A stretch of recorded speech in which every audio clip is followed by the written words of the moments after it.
گەرانە بکات بیپارێزێ لە ڕووی سروشت و دار و درەخت و ئەو ژینگە جوان و پاکەی کە هەیە. ئەم ساڵ بۆ پرۆژەی گەشتوگوزاری لە شارۆچکەی دەربەنیخان بە بڕی زیاتر لە 12 ملیارد دینار پرۆژەمان لە جێبەجێکردنایە لە کاتی ئێسەدا. پرۆژەکانیش پرۆژەی جوانکارین کۆڕنیش لەسەر ڕووباری سیروان و پرۆژێکی گەشتیاری گرنگە بۆ دەربەنیخان و هەروەها پرۆژەی شوێنی وەستانی بەلەمی گەورە و بچووک لەسەر دەریاچەی دەربەنیخان و هەروەها لە ڕێگەی پێشینەی گەشتوگوزاریەوە بۆ ئەم ساڵ زیاتر لە 4 پرۆژەمان پێشکەش کراوە. ئەو پرۆژانش دوانیان کارەکانیان گەشتونەتە کۆتا و ڕەوانەی سەروی خۆمانمان کردو و ئێستش دوانیش ئیشی لەسەرەکەین. ئەو پرۆژانش پرۆژەی جوانکارین وەکو دروستکردنی کەپر و شوێنی حەوانەوە ڕێستێریە و کۆمەڵگەی گەشتیاریە.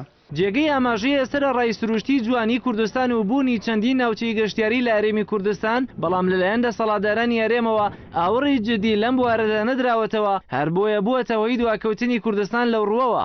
زۆربەی ناوچە گەشتیاریەکانی هەرێمی کوردستان لەلایەن حکوومەتەوە پشتگوێخراون و دەربەنیخانی ژێکێکە لەو ناوچانە ئەگەر بایەخی پێ بدرێت کەرتی گەشتیاری کاریگەری لەسەر جوڵەی ئابووری ناوچەکە و دۆزینەوەی هەلی کار بۆ گەنجان دروست دەکات.